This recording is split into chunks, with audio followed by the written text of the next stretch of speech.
Saudamos você com a graça e a paz do Senhor Jesus. Que Deus abençoe a tua vida, espero que tenha tido uma boa semana. Nós vamos hoje falar sobre os 4 cavaleiros do Apocalipse. Estive pesquisando no YouTube, vejo que é um tema que existe uma demanda bem grande por ele. Então, deduz-se que há bastante interesse sobre esse tema. Nós vamos fazer um estudo verso a verso do Apocalipse com o objetivo, o intuito de podermos compreender esta verdade. Eu vou pedir para minha filha, pega a minha Bíblia ali, por favor, querida. Está na pasta. Enquanto isso, eu ia dizer para você que antes de começarmos com o estudo, como sempre fazemos, nós vamos cumprir com o que o Senhor nos ordenou, conforme está escrito em Malaquias, capítulo 3, versículo 10. A Bíblia diz: trazei todos os dízimos à casa do tesouro, para que haja mantimento na minha casa, e provai-me nisso, se eu não vos abrir as janelas do céu e derramar sobre vós bênção sem medida. Vou direto ao ponto. Esse ministério tem usado os dízimos e ofertas para fazer com que todos tenham a oportunidade de trabalhar. Só não trabalha quem não quer. Folhetos e materiais de apoio existem. Eu tenho aqui vários nas minhas mãos. São mais de 10 títulos diferentes, cada um para uma ocasião distinta. E hoje, por exemplo, eu vou tratar desse. Estávamos falando sobre fazer um trabalho nas ruas, de alimentar os pobres, dar lanche, enfim. E esse é um folheto bem adequado para esse tipo de trabalho. O título é Como Recomeçar. Então a pessoa às vezes perdeu tudo, caiu lá, né, tá meio sem esperança. Essa semana até vi o vídeo de uma pessoa que andou na rua durante um tempo e parece que foi descoberta aí como cantora de ópera. E você lê no rosto dela as marcas do sofrimento. Não é fácil, é difícil.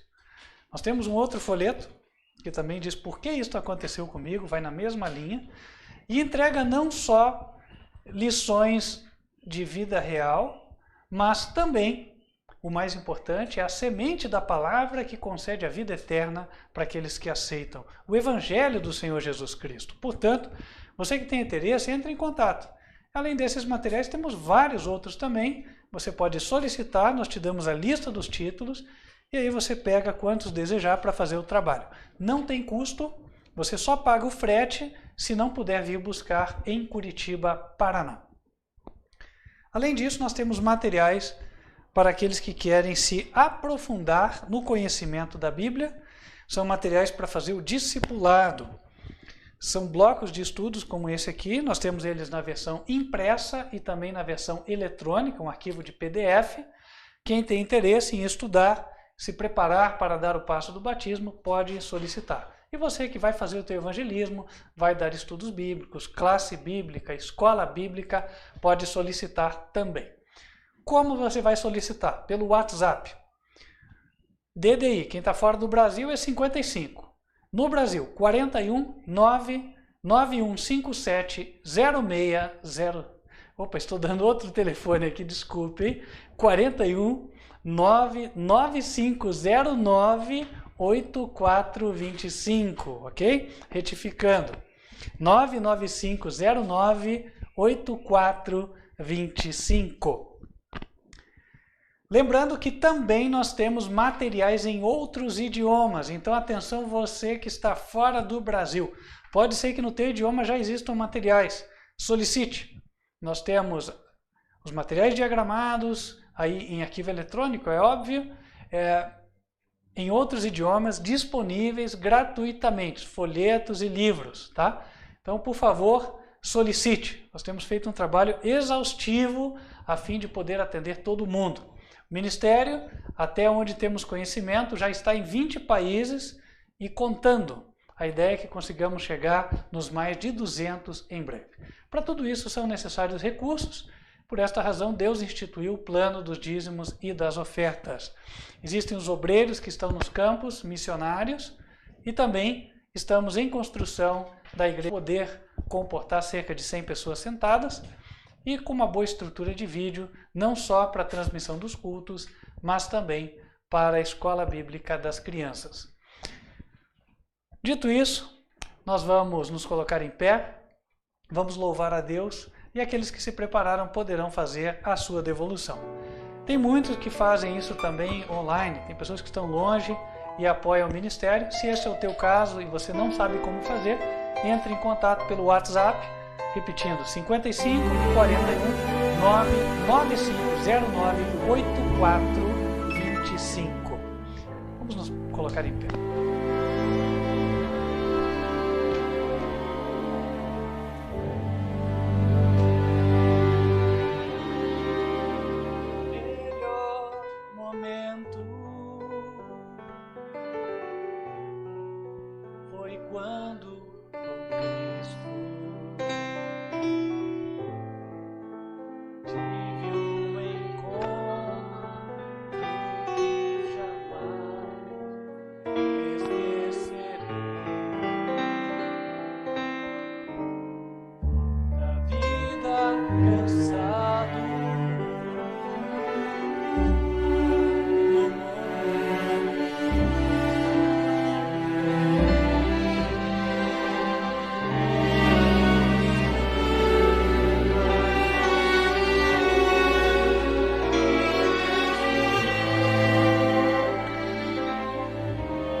Nos colocar de joelhos e falar com Deus.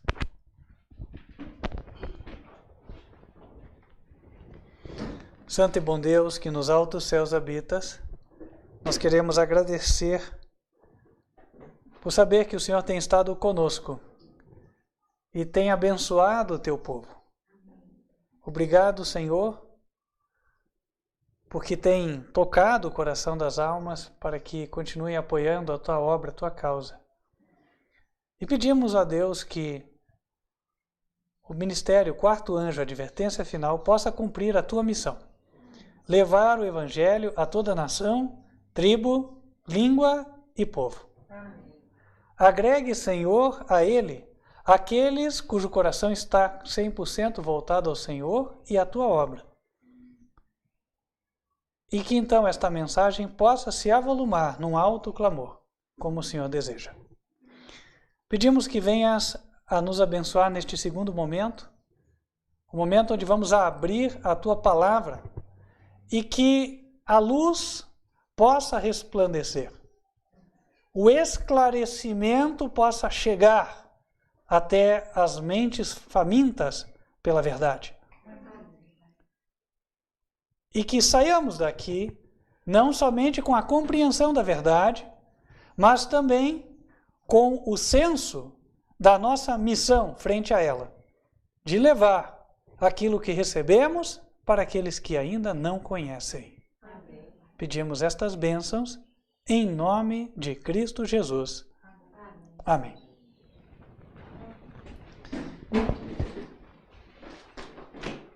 Como dissemos há pouco, o título será Os Quatro Cavaleiros do Apocalipse. Eu vou escrever o título aqui no quadro. Os quatro cavaleiros do Apocalipse. E como material, como ferramenta de apoio, Nós vamos usar uma parte do Apocalipse Ilustrado, é um material desenvolvido pelo Ministério, onde todos os versículos de Apocalipse, desde o primeiro até o último capítulo, estão ilustrados, o que facilita o entendimento.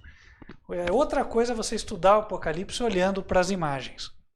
Então você que está nos assistindo, está em casa, está longe, vai poder ver na sua tela. E aqui eu tenho na tela da minha máquina, vou mostrar para os irmãos, vão poder acompanhar também. Então a ideia é que todos consigam ver, por meio da telinha, tá? Então tá aqui. Já está aparecendo em tela cheia aí? Ok, então não preciso me preocupar.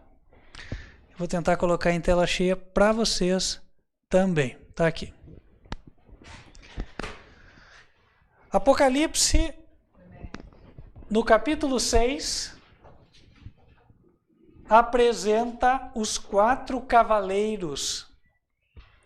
Existe muita especulação a respeito dos cavaleiros. Há quem pergunte, será que os 4 cavaleiros do Apocalipse já estão na Terra? Tem gente que pensa que são pessoas que estarão aqui na Terra efetivamente. Tem outros que têm outro entendimento, enfim. O que é que efetivamente a Bíblia diz? Nós vamos estudar isso verso a verso para compreender. Apocalipse 6, versículo 1, nós vemos o início do relato. E havendo o cordeiro aberto um dos selos, olhei e ouvi um dos 4 animais, vamos passar para a próxima imagem aqui, que dizia com voz de trovão, vem.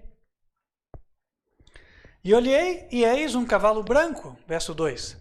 E o que estava assentado, sobre ele tinha um arco, e foi-lhe dada uma coroa. Vou pedir, irmão Cândido, para ir avançando com as imagens, à medida que nós vamos avançando com o texto.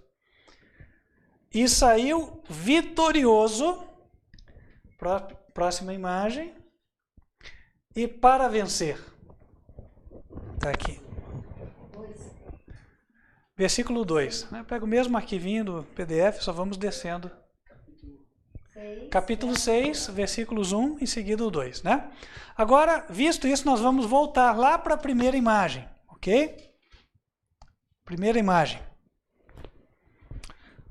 E havendo o cordeiro aberto um dos selos. Vamos analisar um pouco essa imagem e nós vamos encontrá-la no Apocalipse. Tá? O que é que nós enxergamos no plano de fundo? Então nós vemos o cordeiro. Quem é o cordeiro? Jesus. Olha que o cordeiro tem aqui uma marca de sangue representando Jesus que foi morto. O cordeiro no santuário hebreu era degolado e cada cordeiro representava Jesus. João Batista, em João 1, verso 29, apontou para Jesus e disse, eis o Cordeiro de Deus que tira o pecado do mundo.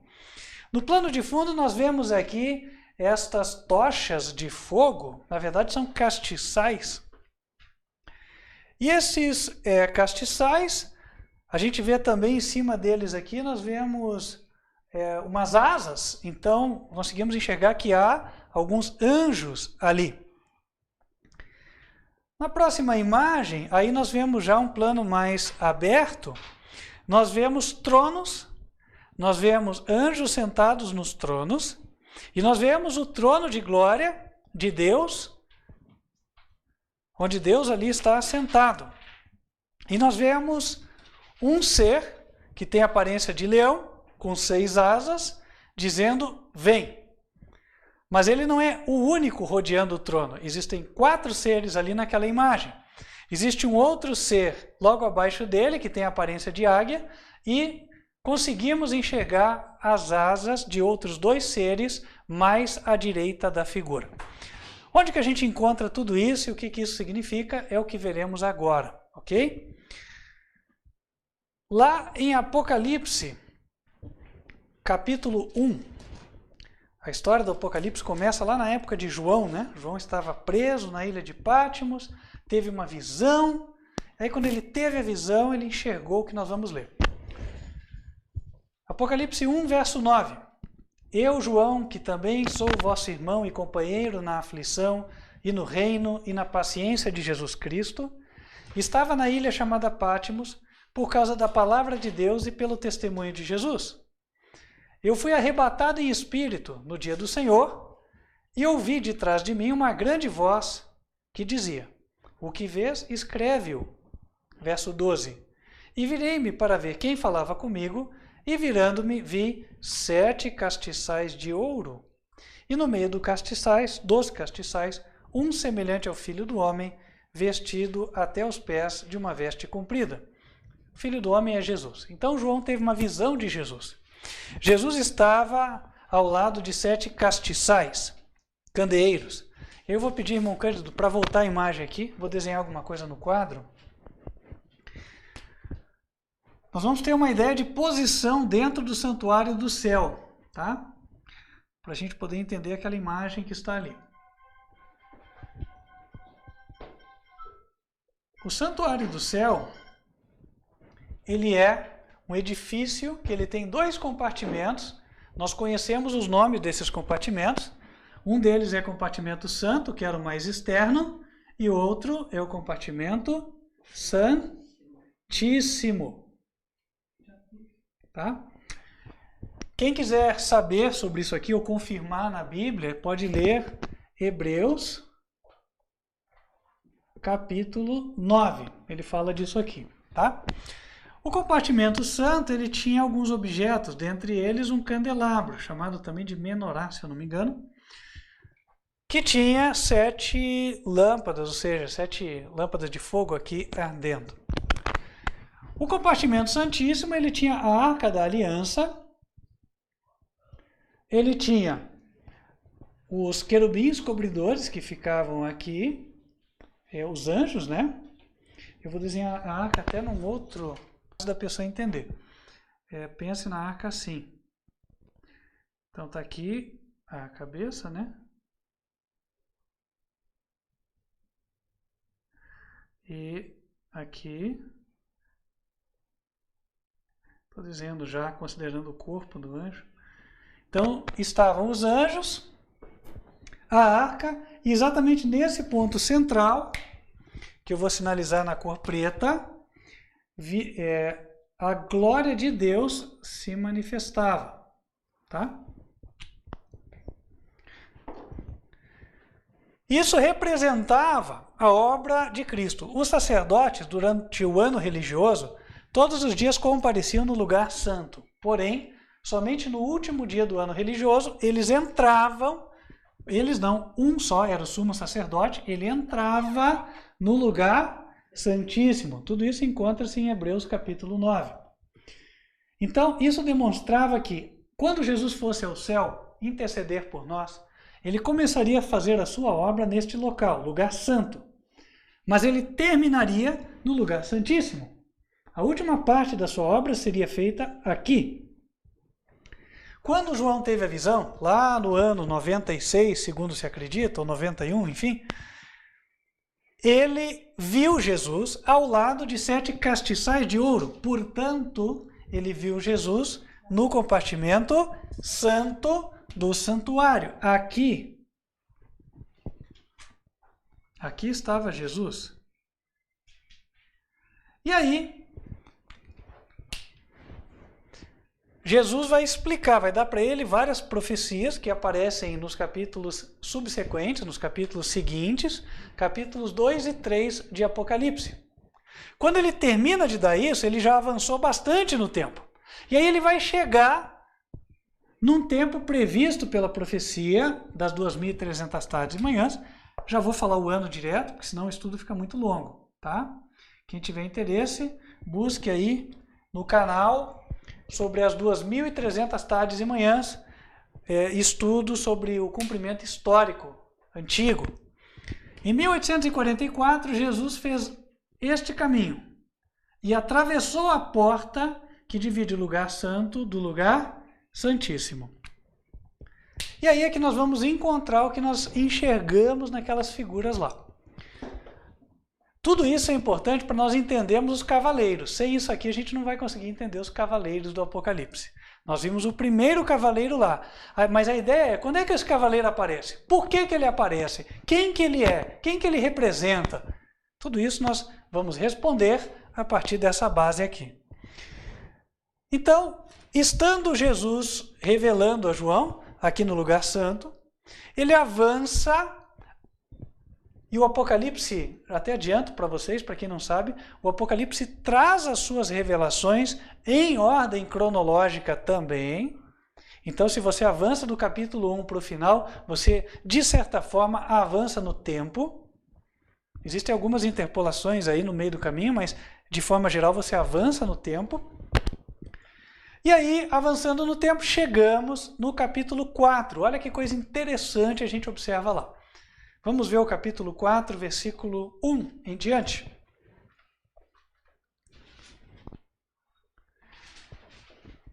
Diz assim: Depois destas coisas, olhei, e eis que estava uma porta aberta no céu. E a primeira voz, que como de trombeta ouvira falar comigo, disse: Sobe aqui e mostrar-te-ei as coisas que depois destas devem acontecer. Olha que interessante, uma porta aberta. Aqui na representação do santuário nós vemos que de fato Jesus passaria por uma divisória, né, saindo do lugar santo e entrando no lugar santíssimo. E no capítulo 4 nós visualizamos esta cena. A porta está aberta e ele vai passar, enxergue o que vai estar dentro desse lugar chamado o lugar santíssimo.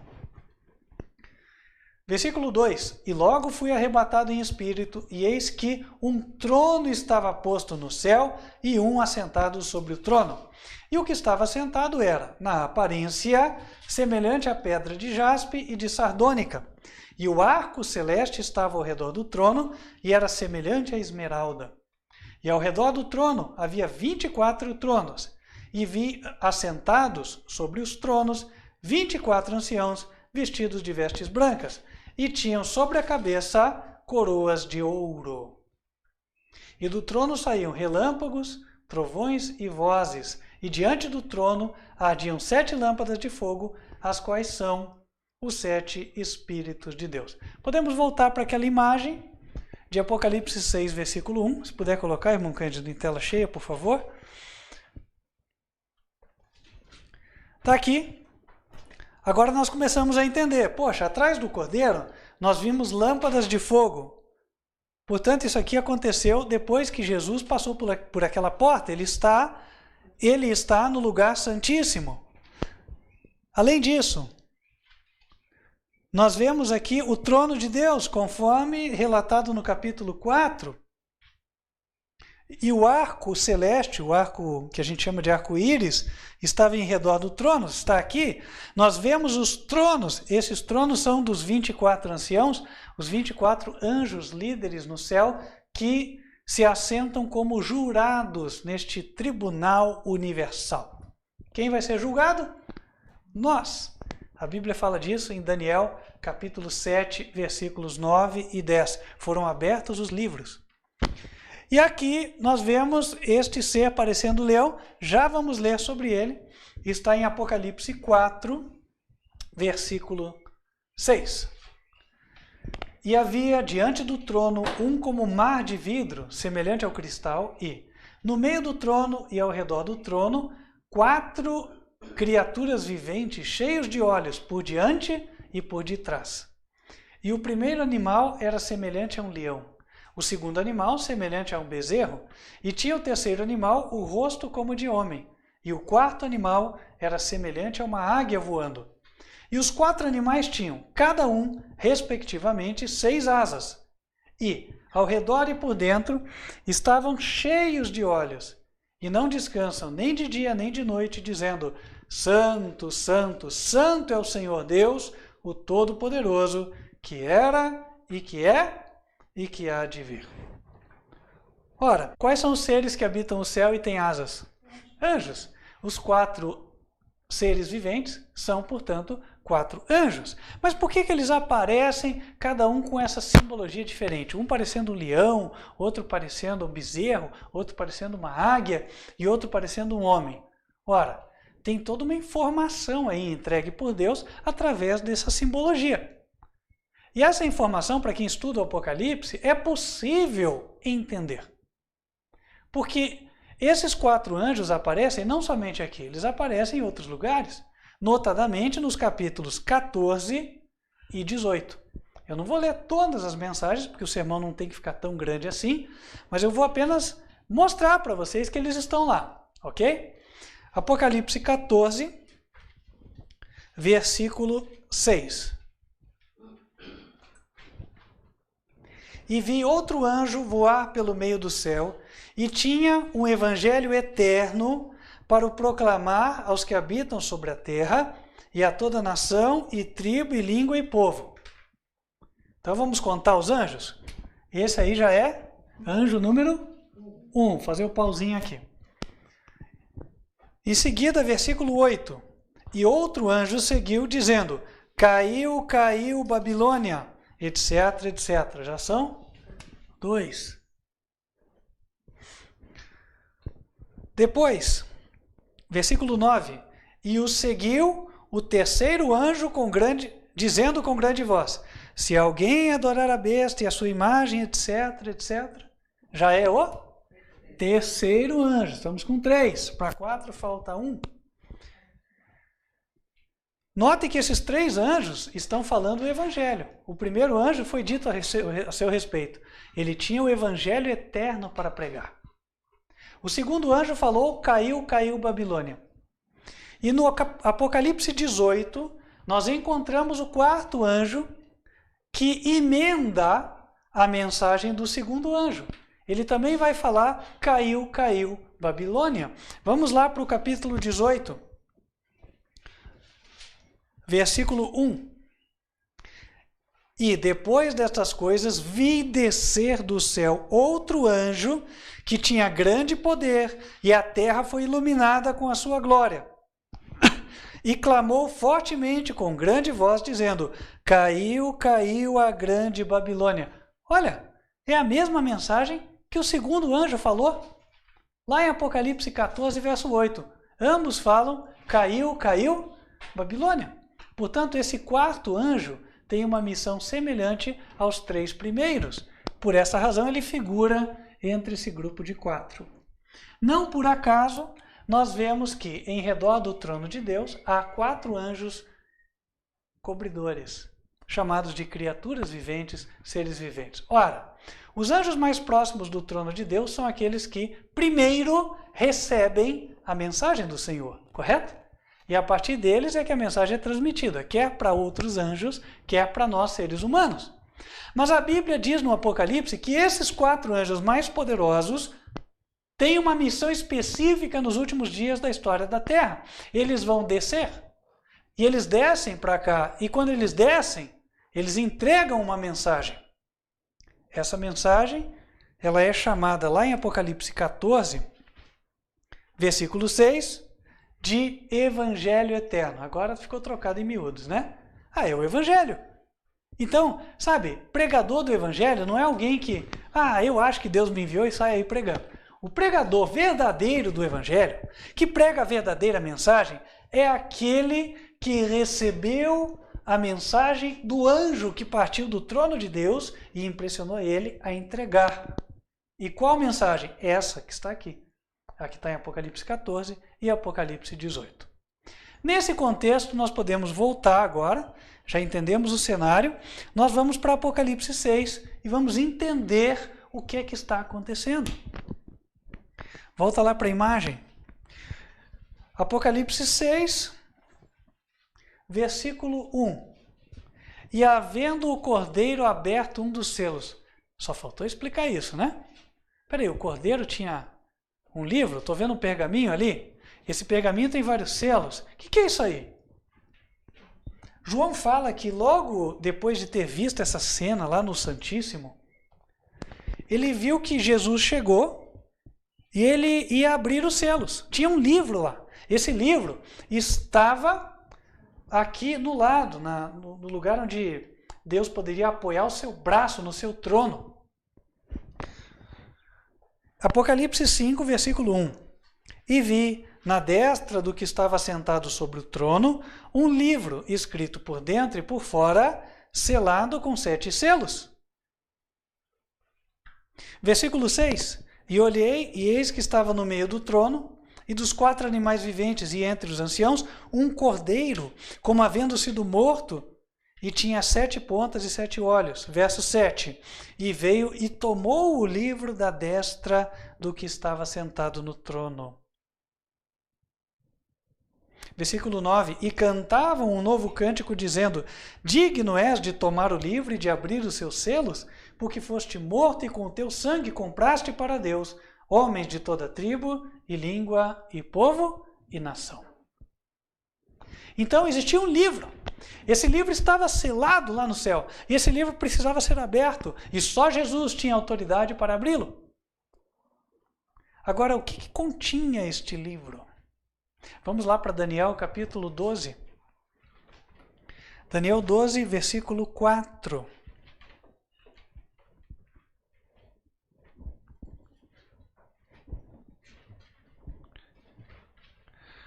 E tu, Daniel, fecha estas palavras e sela este livro até o fim do tempo. Muitos correrão de uma parte para outra e a ciência se multiplicará. Opa! Então, a revelação das profecias para o tempo do fim, a revelação das profecias de Daniel é representada naquele livrinho selado. E aquele livro selado seria aberto. Quando? Ora, nós vimos, Jesus entrou, passou pela porta em 1844, pegou o livro e agora vai abrir os selos. Portanto, nós vamos ver o que vai acontecer depois ou a partir de 1844. A partir de 1844, portanto, é que vão aparecer os cavaleiros do Apocalipse. E o que eles são? Agora sim nós vamos descobrir. Apocalipse 6, voltamos lá para a figura.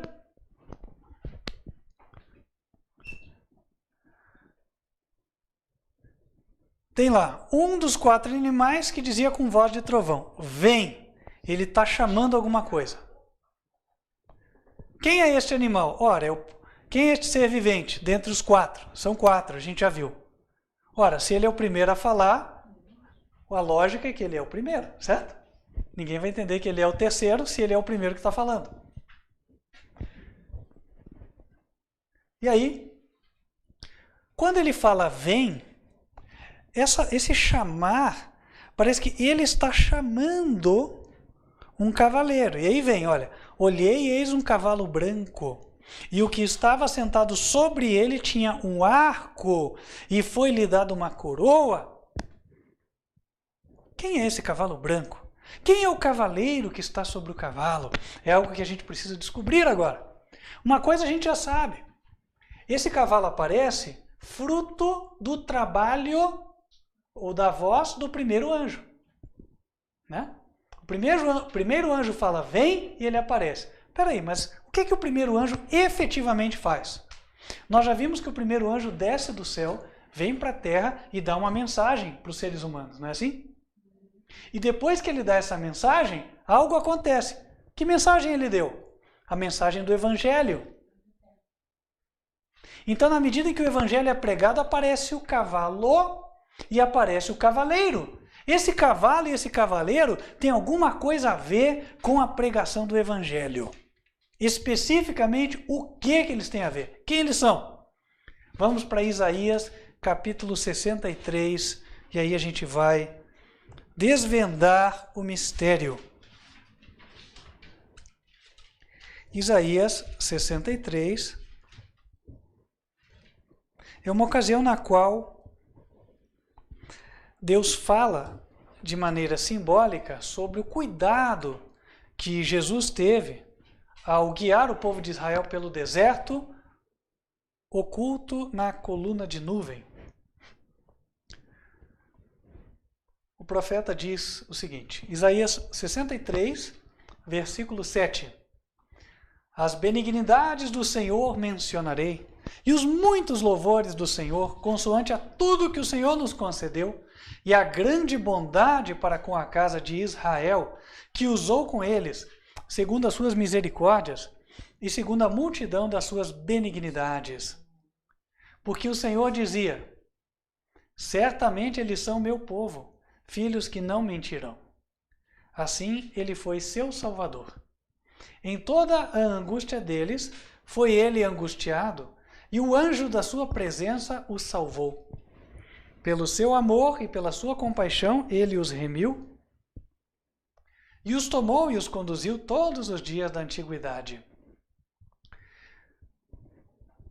Versículo 11. Todavia se lembrou dos dias da antiguidade, de Moisés e do seu povo, dizendo: onde está aquele que os fez subir do mar com os pastores do seu rebanho? Onde está aquele que pôs no meio deles o seu Espírito Santo, aquele cujo braço glorioso ele fez andar à mão direita de Moisés? Que fendeu as águas diante deles para criar um nome eterno? Aquele que os criou pelos abismos, guiou pelos abismos, como o cavalo no deserto, de modo que nunca tropeçaram? Olha, aqui diz que Jesus, guiando o povo de Israel, a igreja de Deus na época, ele é comparável ao cavaleiro que guia o cavalo. Então a própria Bíblia revela que o cavalo representa a igreja de Deus. Representa a igreja. Enquanto que o cavaleiro representa Jesus, aquele que guia a igreja. Isso desmistifica aí tantas coisas que se falam sobre os cavaleiros, né? Ah, que é isso, que é aquilo outro. Não, está aqui, a Bíblia mesmo revela. E voltamos para a imagem. No versículo 2, nós observamos um cavalo de cor branca. O cavaleiro está sobre ele, tem uma coroa na mão. Um cavalo de cor branca, o branco na Bíblia representa a pureza. Representa uma igreja pura que nasceu nesta época, em 1844. Muita gente sabe do que ocorreu. Saídos das diferentes igrejas, pessoas pregaram o Evangelho eterno e disseram que o juízo de Deus estava chegando e Jesus voltaria em 1844. Essa foi exatamente a mensagem do primeiro anjo, o que concorda com a profecia. Abram em Apocalipse 14, a gente já leu, só vai reler. Apocalipse 14,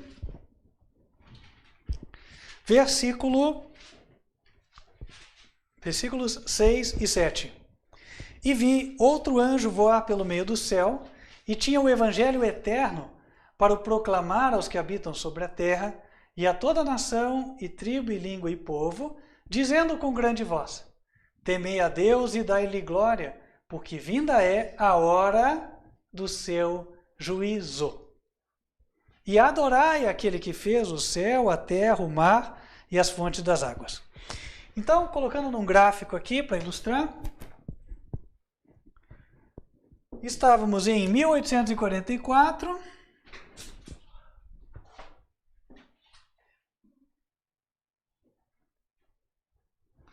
e tinha que surgir um povo anunciando a chegada do juízo e pregando a adoração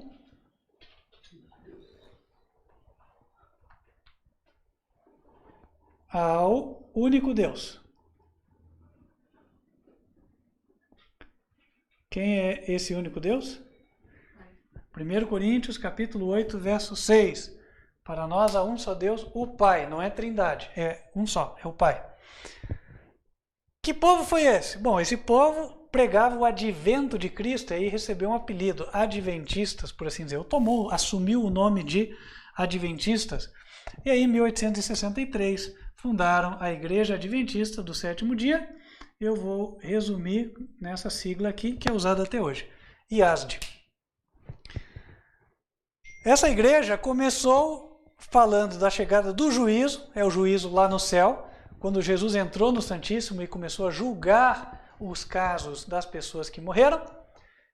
E também ela cria na existência de um só Deus, o Pai. Não cria na Trindade, não cria.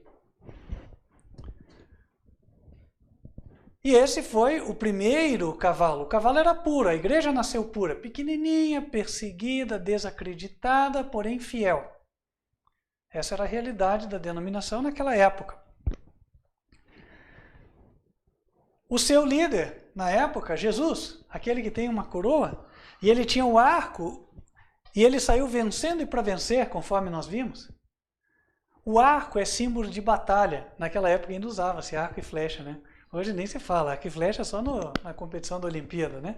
Mas na época era uma das armas utilizadas. Então a ideia de que Jesus tem um arco na mão quer dizer que ele pelejava pelo seu povo, porque o povo era submisso a ele. Na ideia do cavalo e do cavaleiro, o cavaleiro tem as rédeas na mão. Ele guia o cavalo para onde ele quer. Só que essa realidade mudou. Nós vamos ver que não ficou sempre assim. E é exatamente isso que é revelado nos selos. Os selos revelam uma sequência, uma progressão profética. Quais profecias são descortinadas no abrir dos selos? Ora, as profecias do livro de Daniel. Nós vimos que o livro selado foi o livro de Daniel. Agora o livro de Daniel vem sendo aberto. Então, as profecias de Daniel, vou colocar como se fosse um rolinho aqui, né? Sendo desenrolado.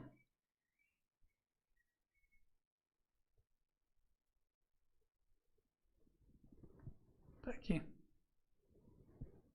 Então, esse é o pergaminho. E aqui é o livro de Daniel. Então, o primeiro cavalo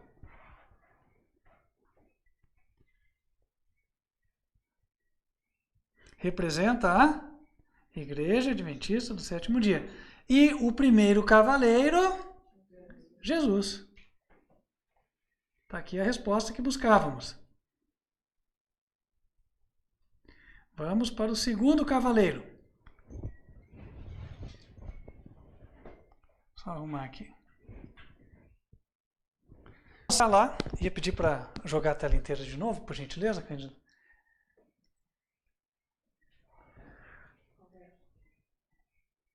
Apocalipse 6, versículo 3. E havendo aberto o segundo selo, ouvi o segundo animal dizendo, vem. Ora, agora a gente já começa a conseguir fazer algumas correlações bastante interessantes. O primeiro animal era o primeiro anjo, o que entregou a primeira mensagem, lá em Apocalipse 14. Sendo assim, o segundo animal vai corresponder a qual anjo? O segundo, é lógico, certo? Não tem muito o que especular aí. O segundo anjo, a mensagem dele é encontrada em Apocalipse 14, versículo 8. Olha o que ela diz.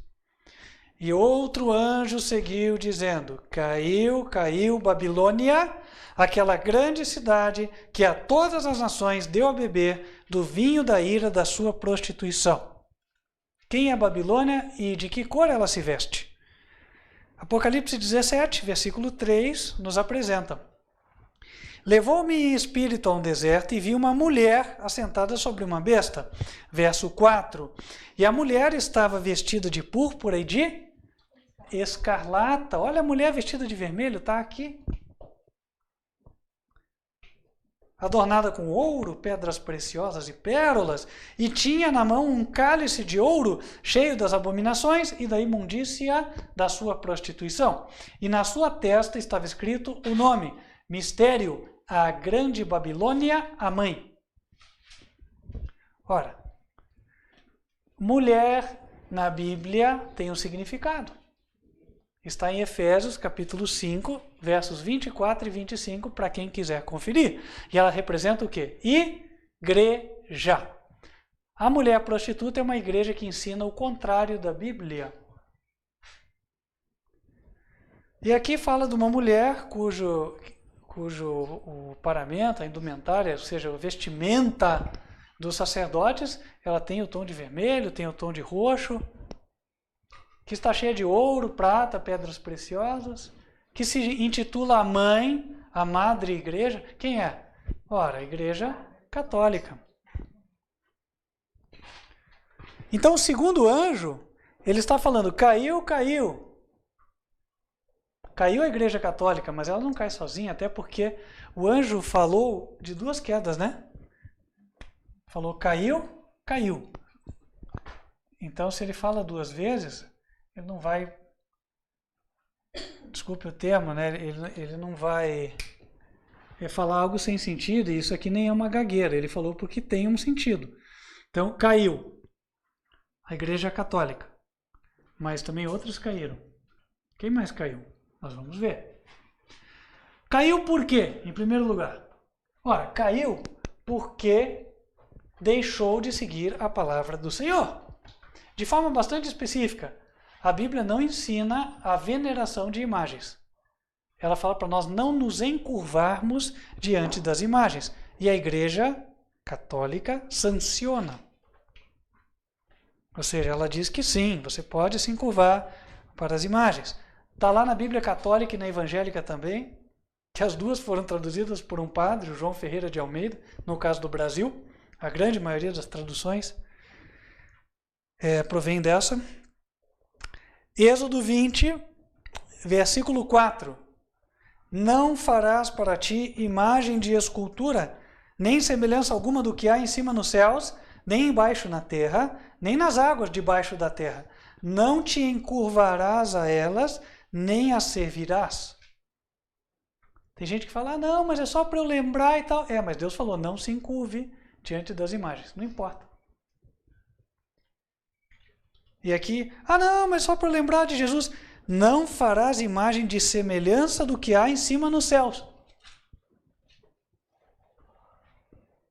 Então, Deus não apoia a imagem de Jesus, de Maria, dos santos, nenhuma. Não é para se encurvar. Mas a igreja fala. Então ela saiu da palavra, e se ela saiu da palavra, ela caiu aos olhos de Deus. Por isso está denunciada a sua queda ali. Além disso, as outras igrejas seguiram. Por exemplo, a Bíblia ensina em 1 Coríntios 8, verso 6, que há um só Deus, o Pai. Em João capítulo 17, verso 3, Jesus chega a dizer que a vida eterna consiste em reconhecer a Deus o Pai como o único Deus verdadeiro. Contrariamente a isso, a Igreja Católica ensina o quê? Em nome do Pai, do Filho e do Espírito Santo. Sempre é assim. É a Trindade. E não só ela. Outras também caíram. A própria Igreja Adventista absorveu esta doutrina. E aí mudou a sua situação. Vamos lá. Segundo selo, Apocalipse 6, versículo 3. O segundo ser vivente tinha chamado. Vem. Quando ele chama, quer dizer que ele chegou a hora de pregar a sua mensagem. Caiu Babilônia. E quem que aparece? Saiu outro cavalo vermelho. Ora, nós já vimos que cavalo representa a igreja. E tem uma igreja que é representada na cor vermelha no Apocalipse. Qual é a igreja? Católica, né? Então está aqui o segundo cavalo.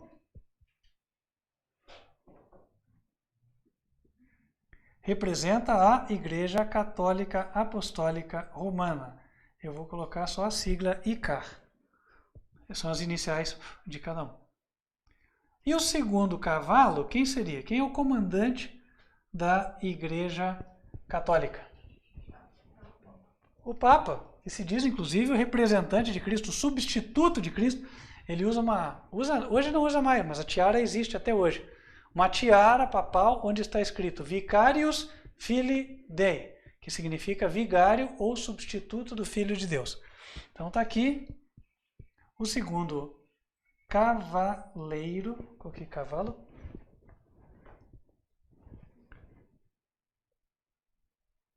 É o Papa. O que a Bíblia fala sobre ele? O que ele fez nesta época? Vamos avançar aqui.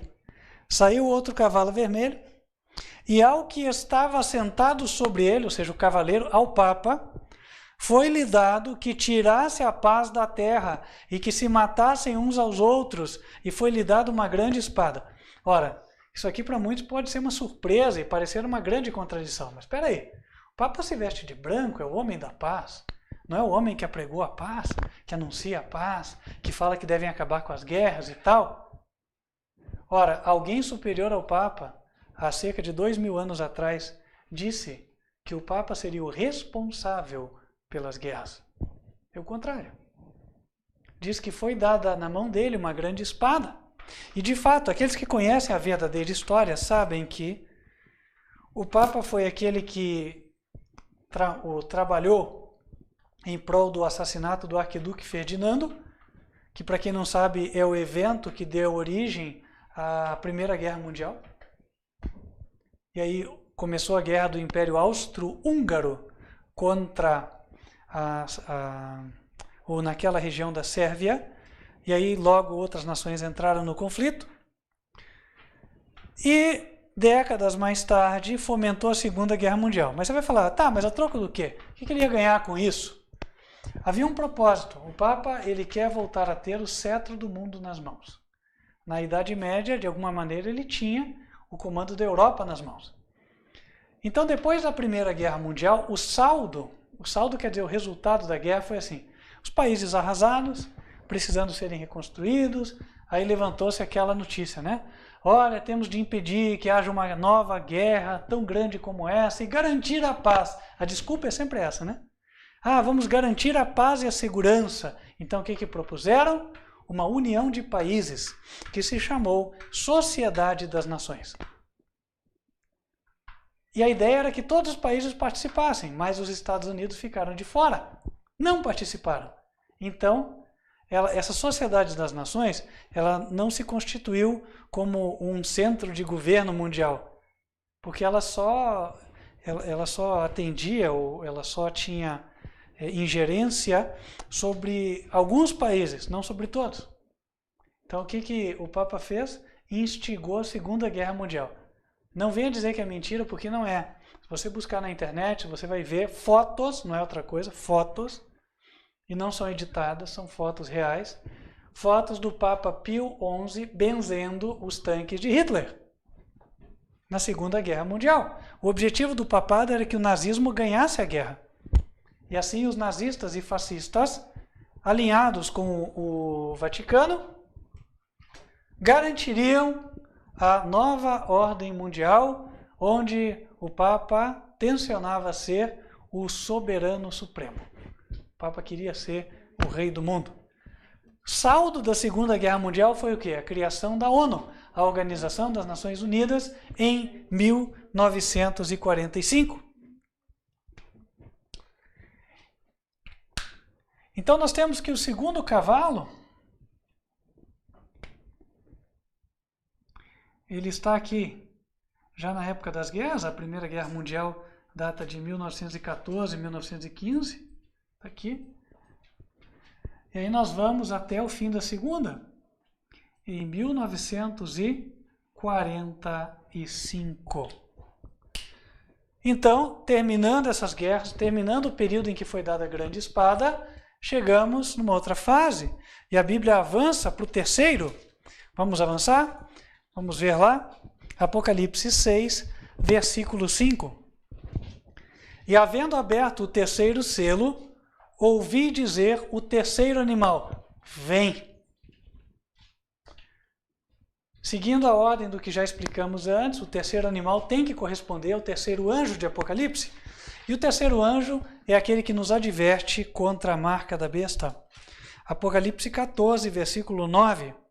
E seguiu-os o terceiro anjo, dizendo: se alguém adorar a besta e a sua imagem, e receber o sinal na testa ou na mão, também o tal beberá do vinho da ira de Deus, que se deitou, não misturado, no cálice da sua ira, e será atormentado com fogo e enxofre, diante dos santos anjos e do Cordeiro, e a fumaça do seu tormento sobe para todo o sempre, e não tem repouso, nem de dia, nem de noite, os que adoram a besta e a sua imagem, e aquele que receber o sinal do seu nome. Aqui está a paciência dos santos. Aqui estão os que guardam os mandamentos de Deus e a fé de Jesus. Esta mensagem, sem sombra de dúvidas, leva à decisão. Ou a pessoa vai se decidir a ficar com os ensinamentos da besta, ou ela vai se posicionar ao lado dos mandamentos de Deus. Não tem meio termo. Ou é um ou é outro. Ou é 10 ou é 0, ou é tudo ou é nada. É uma mensagem para decisão. E o símbolo que nós vamos ver no terceiro selo tem alinhamento com isso. Vamos lá. Voltando para a imagem. O terceiro anjo entrega a sua mensagem na terra, os seres humanos vão pregar. E o que acontece? Ele olha e vê um cavalo preto. Um cavalo preto. Que tristeza, né? Detalhe, se vocês observarem na Bíblia, em Apocalipse 6, lá no versículo 1, o primeiro cavalo foi identificado como a igreja adventista. Lá no versículo 2 é dito, e olhei e vi um cavalo branco. Então, um.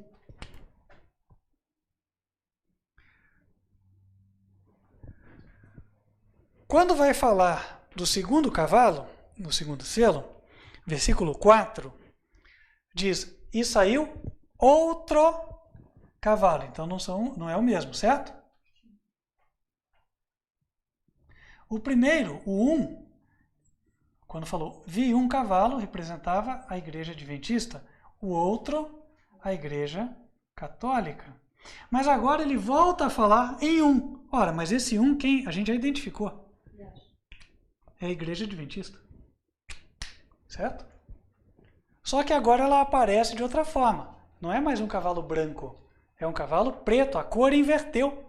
Aquela igreja que começou pequena, desacreditada, porém rica em fé, fiel ao Senhor e à sua doutrina, agora ela aparece como uma igreja que está em trevas.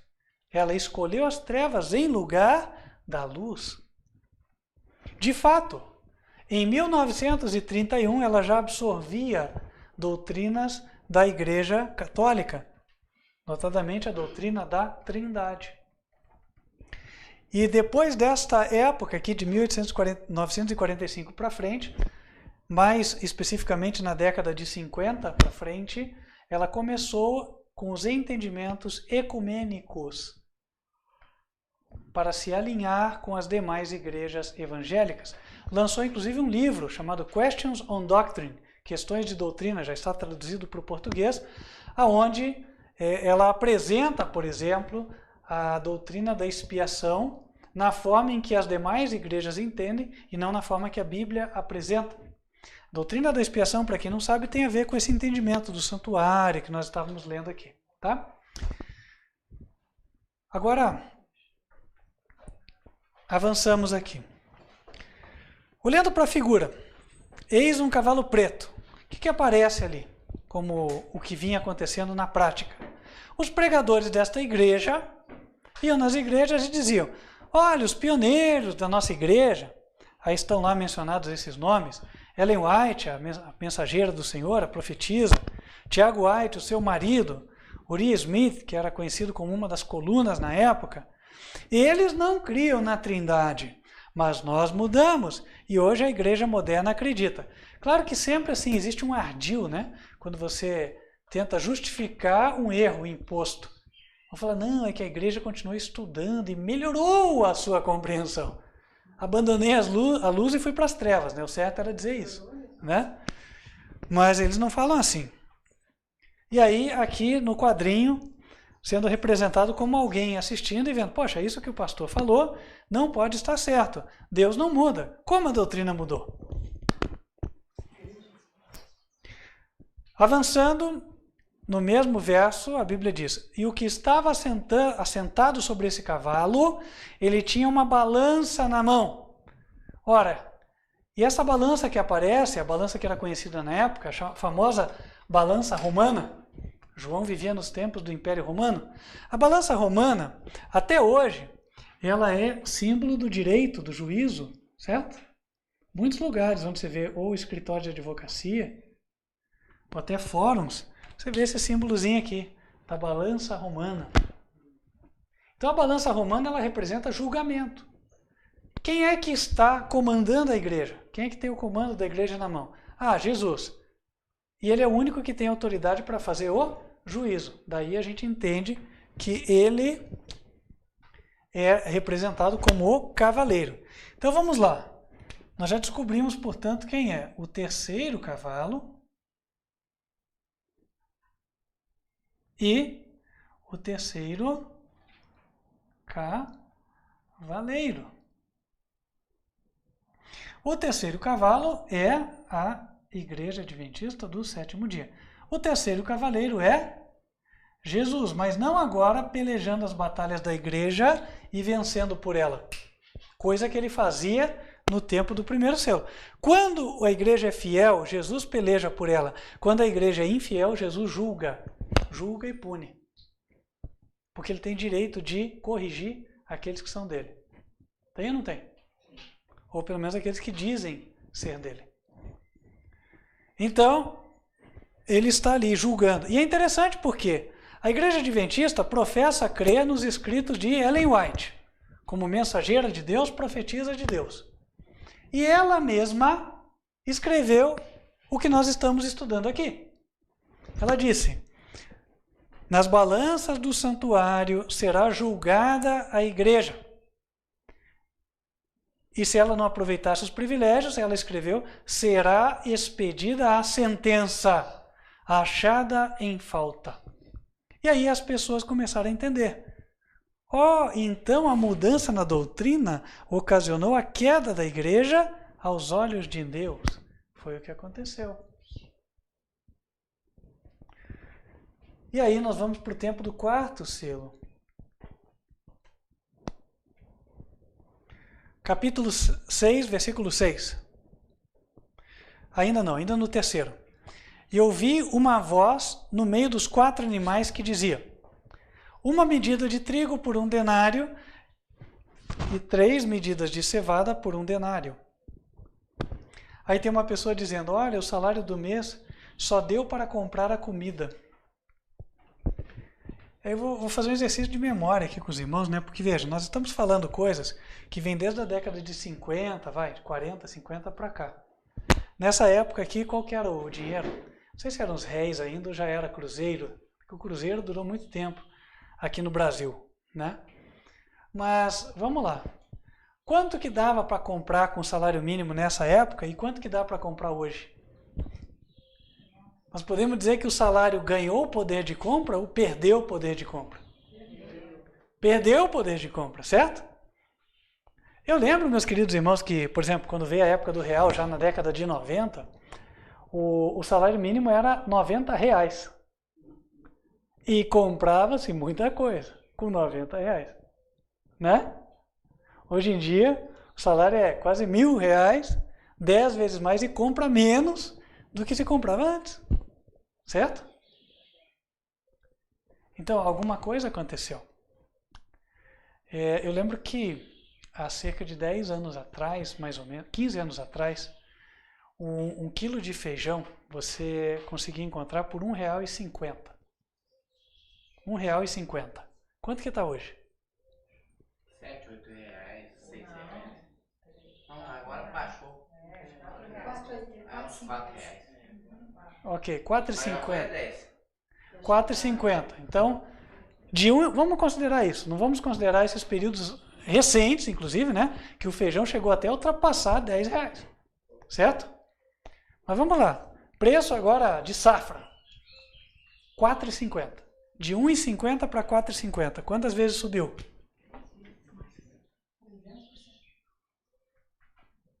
4,5 divididos por 1,5.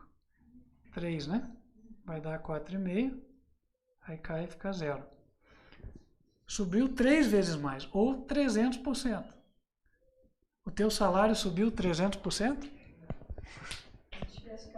Né? Não subiu. Não subiu. Então o que vem acontecendo é, o poder de compra vem diminuindo. Nós estamos no tempo do terceiro selo. Né? Aí ele fala, uma medida de trigo por 1 denário. Vamos traduzir isso. É só nós irmos para a época de João, não é difícil de entender. 1 denário era o pagamento de um dia de salário. Equivalente hoje a uma diária. né? A pessoa vai fazer a limpeza na casa lá, uma diária. 150, 100, 200, não sei, depende do lugar. Uma diária. Pois bem, aquela diária, você pegava aquele dinheiro, ia no mercado e só conseguia comprar o suficiente para comer aquele dia. Quando ele fala uma medida de farinha, né? Aquela medida era o suficiente para uma pessoa comer. Então, é literalmente trabalhar para comer. Você já está chegando na linha da escravidão. É a linha de limite da fome. É você pensar a África meio generalizada, né? Então, o que acontece, meus queridos irmãos? Nós estamos caminhando para isso, e não é só aqui no Brasil, é no mundo inteiro. Em alguns países estão um pouquinho mais longe, outros estão um pouquinho mais próximos dessa realidade. Então, inegável é que nós estamos ainda neste período, o período do terceiro cavalo e terceiro cavaleiro. Onde chegaremos em breve? Note que nós temos vivido crises econômicas agudas. Temos um governo agora que está tentando salvar o Brasil da crise, mas estamos em crise. Né? As projeções foram que o Brasil só volta a ter as contas em ordem como país, como governo, daqui a 3 anos, 4 anos. Né? Então vamos lá. Depois disso, o que o Apocalipse nos diz, nos revela? Vamos ver o futuro. Alguém pediu aqui, né? Vamos avançar. Vamos avançar lá. Próxima figura. Ainda diz, esqueci de falar, ainda dentro do terceiro selo, não danifiques o azeite e o vinho. Isso entende quem conhece a Bíblia. O azeite na Bíblia é símbolo do quê? Do Espírito Santo. Isso aí é um entendimento comum aí, em todas as igrejas praticamente, né? Não se questiona. O azeite é símbolo do Espírito Santo. E o vinho, o suco de uva. O suco de uva é usado na Santa Ceia, é uma representação do sangue de Jesus, da graça de Deus. Então, quando fala não danifiques o vinho, quer dizer que a graça de Deus ainda está disponível. Sabe que a graça de Deus nem sempre vai ficar disponível? Há quem usa a expressão a porta da graça. A porta está aberta hoje, mas Deus nem sempre vai ter paciência. Vai chegar um momento em que a sua paciência vai se esgotar. Quando? Quando todos tiverem feito a sua decisão. Aí ele vai punir os ímpios. Mas hoje ainda há graça. Tempo do terceiro selo. Não só a graça, como o Espírito Santo está disponível. Para quem? Para quem obedece. Não venha qualquer um aí dizer que tem Espírito Santo, tem muito mercenário aí só atrás de dinheiro, né, usando a Bíblia e falando que está cheio do Espírito de Deus. Está errado. Tem gente comprando milagre, para gente entrar de cadeira de roda na igreja, sair andando, essas coisas. Tem gente falando que está com Deus é ver a santa chorando sangue, né? Nada a ver com o que a Bíblia falou. Em Atos capítulo 5, versículo 32, a Bíblia diz o seguinte: e nós somos testemunhas acerca destas palavras, nós e também o Espírito Santo, que Deus deu àqueles que lhe obedecem. Quem é que recebe o Espírito Santo? Quem obedece. Não é quem põe lá na placa, semana tal, campanha, vai ter descida do Espírito Santo, unção, fogo. Confunde-se entusiasmo com o Espírito Santo.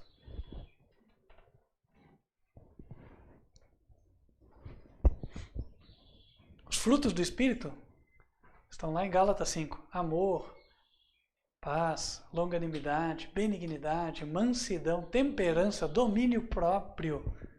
Esses são os frutos verdadeiros do Espírito, certo? Não é ficar rodopiando, nem cair aí. Cair no Espírito. Porque eu saiba, Jesus levanta a gente, não derruba. Né? Jesus vem para te erguer, não para te derrubar. Mas o pastor estava cheio do Espírito, porque ele fazia assim, todo mundo caía. Então cuidado, se ele veio para derrubar o povo. Ora, ele tem que vir para erguer o povo, gente, não para derrubar. Não, porque a minha igreja é do reteté. Falou, reteté? Eu sei que na balada também tem reteté. E aí? Como é que a gente explica isso aí? A Bíblia não fala do reteté. Procure um verso aqui, né? Um verso que fale do reteté. Né? Ah, não, é que caiu fogo lá, todo mundo começou a falar ao mesmo tempo. Tal. A Bíblia diz que Deus não é Deus de confusão. Deus não é Deus de confusão. O apóstolo Paulo chega a dizer em 1 Coríntios capítulo 14, que se alguém entrar na igreja e ver todo mundo falando ao mesmo tempo, vai achar que estão loucos. É ele quem diz, não sou eu não. É ele. Inspirado pelo verdadeiro Espírito do Senhor. Então, meus queridos irmãos, o Espírito está disponível nesses dias, mas não quer dizer que tudo que a gente veja por aí são manifestações do Espírito de Deus. Não são. A graça está disponível, está, mas não desdenhe da graça. Não troque os ensinamentos da Bíblia pelas doutrinas da igreja feitas pelo concílio, porque se você fizer, vai se perder. Estamos nesse período, mas quem é que está aproveitando? Bom, o quadrinho ele ilustra, até vou pedir para voltar para a imagem, as pessoas estudando a Bíblia e dizendo assim, ainda há chance de nos reconciliarmos com Deus e sermos abençoados pelo seu Espírito e sua graça.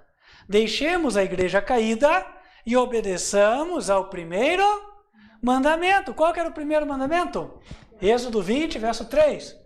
Não terás outros deuses diante de mim. Nada de trindade. Não é diante do Pai, do Filho e do Espírito Santo. Não é diante de nós três. É diante de mim, de um só. Diante do Pai. Um só Deus, o Pai. E acabou. Jesus é o quê? O Filho de Deus, não o Deus Filho. E o Espírito Santo não é Deus e nem pessoa. O Espírito Santo emana de Deus. É comparável ao raio da luz do sol. Avançando no texto. Agora sim. Versículo 7, o quarto selo. E havendo aberto o quarto selo, ouvi a voz do quarto animal que dizia, vem. O que o quarto animal fala, gente? Vamos lá para Apocalipse 18. É o quarto anjo.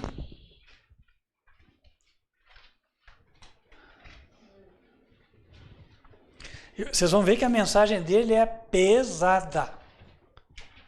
Não vem passar a mão na cabeça de ninguém. Verso 1. E depois destas coisas, vi descer do céu outro anjo, que tinha grande poder, e a terra foi iluminada com a sua glória. E clamou fortemente com grande voz, dizendo, caiu a grande Babilônia, e se tornou morada de demônios, e abrigo de todo espírito imundo, e refúgio de toda ave imunda e aborrecível. Nossa, a Babilônia é a igreja, a gente já viu. Está falando que a igreja se tornou morada de demônio. Não veio aqui passar a mão na cabeça de ninguém. Refúgio de toda ave imunda e aborrecível. Não tem nada de politicamente correto. Não tem ecumenismo. Não tem nada disso. Ah, mas aí os outros crentes vão ficar ofendidos. Então Deus mandou um anjo do céu para ofender os crentes. É a conclusão que eu posso chegar? Não. Deus mandou o anjo do céu para advertir, para que os crentes se humilhem e se arrependam. É para isso que ele mandou. Quem que fica ofendido? É quem não quer se arrepender. Avançando, verso 3. Por que ele está falando isso? Porque todas as nações beberam do vinho da ira da sua prostituição. Os reis da terra se prostituíram com ela, e os mercadores da terra se enriqueceram com a abundância de suas delícias, falando com o português claro em todas as letras. Apocalipse 18 fala que a Babilônia, a igreja católica, ela estava cheia de ouro, de pratas, e ela estava envolvida com os mercadores destas coisas.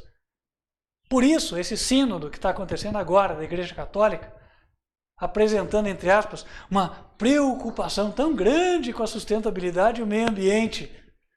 A preocupação é porque ali tem nióbio, ali tem ouro, tem prata, tem diamante. Essa é a preocupação. Qual é a prova inequívoca disso e irrefutável? Porque eles não demonstram a mesma preocupação em preservar o cerrado brasileiro. Ora, por que não vamos restaurar a fauna e a flora do Nordeste? Por que isso não está na pauta do sínodo? Por que não está na pauta do sínodo restaurar o que sobrou de Mata Atlântica ou preservar? Não se fala nisso. Por que não restaurar o Pantanal? Então, aí não vamos restaurar o Pantanal. Gente, hoje até quem não é religioso já está enxergando isso aí. O interesse é econômico. As pessoas estão com a mente na terra. E o Papa também está com a mente na terra. Os cardeais estão com a mente na terra. Os bispos, arcebispos, eles estão contra o governo só porque o governo está dizendo não, aqui você não vai pegar. Só por isso. E o anjo veio e falou assim, sabe o que está acontecendo? A verdade nua e crua é essa, as igrejas estão cheias de demônios. E os demônios estão enchendo as pessoas de cobiça. E daí as pessoas estão querendo olhar só o ouro, a prata, o diamante, o nióbio, essas coisas. E as igrejas estão buscando o poder político. O Papa está tentando sempre se meter na política. E a bancada evangélica no Brasil cresce cada vez mais na Assembleia Legislativa. Não só na federal. O que igreja tem a ver com o governo da terra, irmãos? Jesus falou em João capítulo 18, o meu reino não é deste mundo. Não é. Mas daí a pessoa vem, na época da eleição, no púlpito da igreja, dizendo assim, olha, eu vou defender os interesses da nossa classe religiosa. Ora, quem é que defende os interesses dos crentes? Jesus, né? A gente viu aqui. Quando o cavalo é branco, o cavaleiro vem com a arma para defender. Quando a igreja é pura, Jesus a defende. Se ela não está sendo defendida, é porque ela não está pura como deveria. Então, meus queridos irmãos, é necessário mudar. É necessário haver uma reforma urgente. Então, o quarto anjo, ele vem falando isso. E aí ele diz mais. Ele dá uma mensagem que nos leva a entender claramente que as igrejas não vão se reformar, não vão mudar. Tem muita gente que fica naquela falsa esperança, né? Não, mas eu estou aqui porque ainda tem gente sincera nessa igreja e eu posso falar e papapá. Lê do engano. Olha a mensagem do anjo. Apocalipse 18, verso 4. E eu ouvi outra voz do céu que dizia, aliás, outra voz, essa é a própria de Jesus, né? Sai dela, povo meu. Você realmente quer seguir o que a Bíblia diz? Sai da igreja. Mas então eu vou para onde? Ora, Deus tem uma igreja na terra que guarda os seus mandamentos. Você está ouvindo a verdade aqui, não está?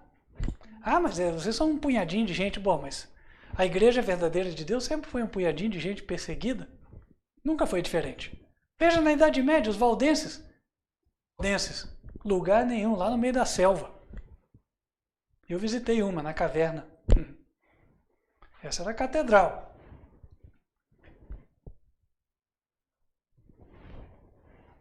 Sai dela, povo meu, diz ele. Por quê? Para que não sejas participante dos seus pecados e para que não incorra nas suas pragas. Porque já os seus pecados se acumularam até o céu e Deus se lembrou das iniquidades dela. Deus vai punir. Aí eles vêm com aquele discurso. Mas falta amor. Esse pastor não tem amor. Fica pregando desgraça só. Só juízo. Deus não é assim. Eu acredito num Deus misericordioso. Um Deus que é amor, Deus que ama, Deus que perdoa. Deus perdoa quem quer ser perdoado. Agora, desculpe o termo, quem é sem vergonha, né? Que fica só de hipocrisia, duas vidas, duas caras. Na igreja, santinho do pau oco. Lá fora, mundano. Esse está desprezando o perdão de Deus. Não vai ser fruto, ou não vai receber, ou não vai usufruir, melhor dizendo, do perdão do Senhor. Não vai. Saiam dela. Você está numa igreja caída, que não prega os mandamentos, não está ensinando o verdadeiro dia de repouso? Qual é ele? Êxodo 20, verso 8. Lembra-te do dia do sábado. Lembra-te, Deus falou. Lembra! Depois não fala que eu não avisei, hein? Avisei. Lembra! Pois é. Sabe, naquele dia do juízo, Ah, não, mas é porque toda a igreja, porque o... pois é, toda a igreja, né? A maioria se perdendo lá, indo para o lago de fogo, e você também, já pensou que triste? Você não precisa. Jesus falou, sai dela. E a igreja se torna morada de demônios. Quando? No tempo do quarto selo. E vamos ver quando a gente consegue encaixar, em que tempo. Voltamos lá para Apocalipse 6. Versículo 8. Quando esse quarto anjo dá essa terrível mensagem, então olhei e eis um cavalo amarelo. Quem já foi em velório aqui? Todo mundo, né? Qual é a cor do defunto? Amarelão, às vezes meio esverdeado até, né? Então essa é a cor de morte.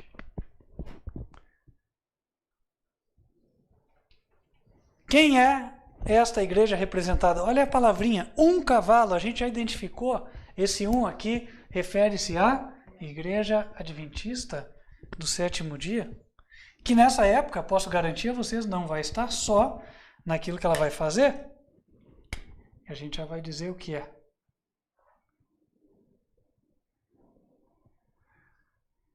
Então, o quarto cavalo, a gente já identificou? Está aqui. Vamos lá, vamos avançar. Vi um cavalo amarelo e o que estava sentado sobre ele tinha por nome Morte. O cavaleiro da igreja é o cavaleiro da morte. Quem é esse? Não pode ser Jesus, né? Jesus falou, quem tem o filho tem a vida. E para ter a morte você tem que ter quem, então? E o segundo cavaleiro aí? Quem? O diabo, né? O segundo cavaleiro, o Papa. Tá aqui. Então, voltando para cá. O quarto cavaleiro é Satanás.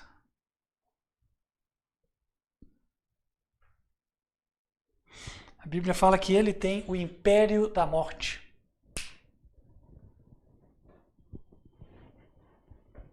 Uma igreja comandada por Satanás. Que triste. Né? Você vai lá pensando que vai encontrar Deus e você sente a ação dos demônios. Você sente um ambiente pesado. As coisas que você vê no mundo você enxerga lá. Pode haver pessoas que estão me escutando e falando, nossa, está acontecendo agora, é bem o que eu sinto. É verdade. É verdade. Né? E aí? O que é que ela faz? Continua. Você vai acompanhando aí na Bíblia. Apocalipse 6, versículo 8, né? O inferno o seguia. Quem seguir esse cavaleiro vai perder a sua vida eterna. Quem continuar nessas igrejas caídas vai se perder. Avança. Foi dado poder ao cavalo e ao cavaleiro para matar a quarta parte da terra com espada e com fome. Estou tampando aqui, né? Com a peste e com as feras da terra. Igreja matando gente. Isso já aconteceu no passado. Foi na Idade Média. Quando a Igreja Católica teve o poder na mão, os cristãos verdadeiros foram mortos. Quando a igreja voltar a ter o poder do Estado nas mãos, seja ela católica ou evangélica, os crentes verdadeiros voltarão a ser perseguidos e mortos. Portanto, essa quarta parte da terra, ela representa os crentes. E ali diz, você está acompanhando pela imagem, né? Condenada à morte por desobedecer a lei do domingo. Olha só que coisa. Vai haver uma lei obrigando a observância do domingo? Vai. Por que o domingo é o dia de feriado hoje? Já pararam para pensar nisso? Ah, tradição? Será que é só por tradição? Ou não? Domingo é o dia porque a igreja tem trabalhado para que seja o domingo. Quando o Brasil foi instituído como nação, na primeira constituição do país, assinada por Dom Pedro, ele disse: a religião do país é a católica. Qual o dia de repouso segundo a Igreja Católica? Domingo, é o que eles ensinam. E aí nós estamos 500 anos para frente dizendo que o país é laico e deixando de trabalhar no domingo. Então, na prática, o país é laico? Existe o direito, existe o fato. Existe o de fato e o de direito. Né? O de direito é o que está escrito na Constituição. O de fato é o que realmente acontece. Irmãos, ali fala que foi dado poder sobre a quarta parte. Eu convido vocês para abrirem em Êxodo, capítulo 29, verso 40. O que a quarta parte representa? Esse trecho também é simbólico. Êxodo o quê? 29, versículo 40.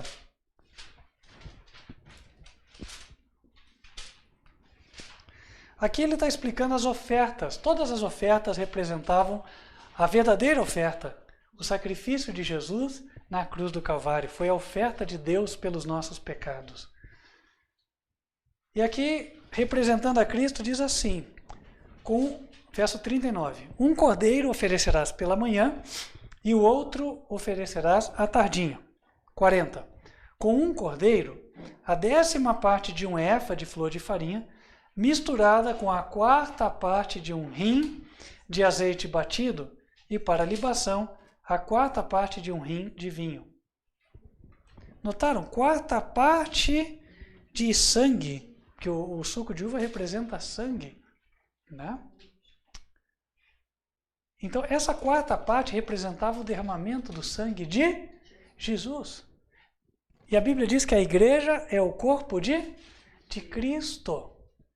Então, quando fala, né, que foi dada autoridade para matar a 4ª parte da terra, foi dada autoridade para matar os que são vistos pelo céu como verdadeiros cristãos. Não que acham que estão certos, os únicos que acham que têm razão, que são obstinados, são orgulhosos. Isso aí é o que será dito na terra. Mas no céu, Deus olha para eles com aprovação. Porque são os únicos que não se deixam levar pela corrente de erros propagada por todas essas igrejas que se dizem de Jesus, mas na verdade estão fazendo a obra de outro. E aí vai ser a época em que os verdadeiros crentes brilharão. Enquanto não tem perseguição, é mais fácil, né? Eu sou cristão. Mas lá, cada um vai ser provado. E o verdadeiro ouro do caráter daquele que se humilha diante de Deus, que ora, que estuda a palavra, que obedece em tudo, esse ouro vai aparecer lá naquela época. Qual é o propósito de Deus? Que nós sejamos aqueles. Né? Haverão muitos mártires nessa época. Mas nós não devemos nos preocupar com isso. Porque lá no 5º selo do Apocalipse, Deus dá uma promessa. Acompanhem Apocalipse 6 e aí nós vamos finalizar, tá? Não vamos discorrer sobre todos os selos, não. Apocalipse 6, verso 9. E havendo aberto o 5º selo, vi debaixo do altar as almas dos que foram mortos por amor da palavra de Deus e por amor do testemunho que deram. E clamavam com grande voz, dizendo: até quando, ó verdadeiro e santo dominador, não julgas e vingas o nosso sangue dos que habitam sobre a terra? E a cada um foi dada uma comprida veste branca, e foi-lhes dito que repousassem ainda um pouco de tempo, até que se completasse o número dos seus conservos e seus irmãos, que haviam de ser mortos como eles foram. Um detalhe que eu não tinha comentado, notem que é dito que foi dado matar a 4ª parte com alguns instrumentos, a espada, a fome, a peste e as feras da terra. A gente sabe que estas também são consequências de guerra. Quando há guerra, há fome, há cadáveres não sepultados, e aí a peste se espalha. E as feras da terra, a Bíblia em Daniel capítulo 7, verso 23, diz que as feras representam as nações. Nesta época haverá guerra entre nações. Vocês viram as manchas de óleo vindo aqui no Brasil? E o óleo já se identificou, até há jornais de credibilidade dizendo isso. O óleo é óleo venezuelano. Né? E nós sabemos que o Brasil já nem reconhece o governo da Venezuela como governo legítimo. E de fato, um governo daquele ditatorial e que está fazendo o que está fazendo com o povo não pode ser apoiado mesmo. E aí nós estamos vendo partidos se desenrolando. Você veja que o sínodo da igreja lá, aparentemente tão preocupado com a Amazônia e tão despreocupado com as milhões de pessoas na Venezuela que estão vivendo em situação de miséria. Para vocês verem o contraste entre o que a Igreja Católica fala e o que ela realmente faz. O que o Papa fala e o que ele faz. A Igreja denuncia o Papa como filho da perdição. Aqueles que o seguirem vão para o inferno. Porque o amor dele está no tesouro dessa terra, só. Não está nos princípios do Senhor Jesus Cristo. Pessoas na Venezuela comendo lixo e ele nem se importa. Você não vê uma encíclica papal dizendo, né, alguma coisa, ou um apelo dele, apelamos para que possam libertar os venezuelanos, nada disso. Por quê? Porque o regime favorece os seus interesses naquele país. Então, meus queridos irmãos, vamos ficando atentos. Não se deixe enganar, não seja vítima daqueles cujo único interesse é exaltarem a si mesmos, usando você como vaca de presépio, ou então como apoiador. Sem dar nada em troca. O que é que o Papa te dá em troca? Já parou para pensar nisso? O que é que o Papa dá em troca para os católicos? Ele só recebe. Quando ele viaja para um país, ele gera um gasto enorme, porque é recebido com honras de chefe de Estado, não é assim? As pessoas preparam vestimentas especiais, gastam com isso, gastam com sua viagem, etc. Mais do que gastariam com qualquer missionário evangelista. Aí ele vem, recebe homenagens de todos e volta. Só gerou despesa. Só gerou despesa. Ele não pega parte do tesouro do Vaticano e fala, eu vim aqui entregar porque eu sei que o país é pobre. Aqui está a contribuição da igreja para aliviar a fome. Ele já fez isso em algum lugar? Entendem, irmãos? Então assim, é flagrante o contraste, a discrepância entre o que ele fala e o que ele faz. Fala-se muito de pastor evangélico. Ah, porque tem pastor ladrão e tal, mas peraí. Quem fala são 68% de católicos. Tape a boca antes de falar, porque o teu líder é o que dá o pior exemplo.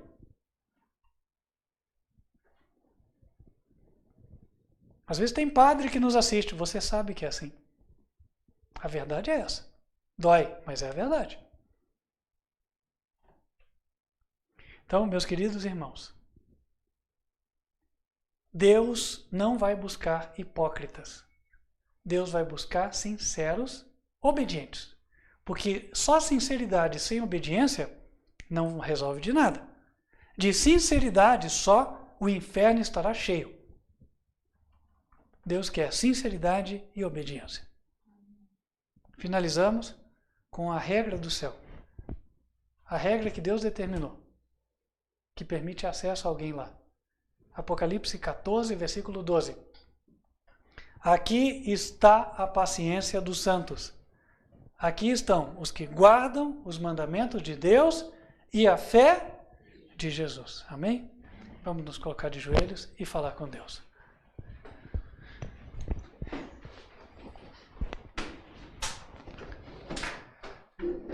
Senhor nosso Deus, nós te agradecemos por nos entregar a verdade que salva. Queremos pedir que nos ajude a fazermos parte do teu povo fiel, que mesmo nesta hora mais difícil, não irá negar o teu nome. Faze-nos prezar mais as conquistas espirituais, o enobrecimento do caráter do que qualquer coisa nesta terra. Ajuda-nos, ó Deus, a sermos, de fato, então, a luz neste mundo. Opera naqueles que estão andando no caminho da desobediência, ou da hipocrisia, ou mesmo enganando as pessoas, para que possam se arrepender em tempo. Para que não se cumpra a Escritura, a qual diz que melhor seria que alguém colocasse uma pedra de moinho no pescoço e se jogasse no mar, se afogasse, do que ser um instrumento para levar outros para a perdição. Vem estar conosco, ó Deus, dá-nos um bom restante de dia e abençoe os esforços deste ministério, para que verdades como esta iluminem esses bilhões de pessoas que vivem em trevas.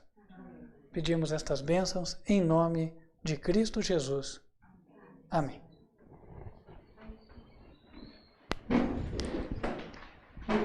Vamos ficando por aqui. Convidamos você que nos assistiu e sabe que recebeu a verdade, você que é da verdade e quer continuar aprendendo, a nos visitar no canal youtube.com/TV Advertência Final.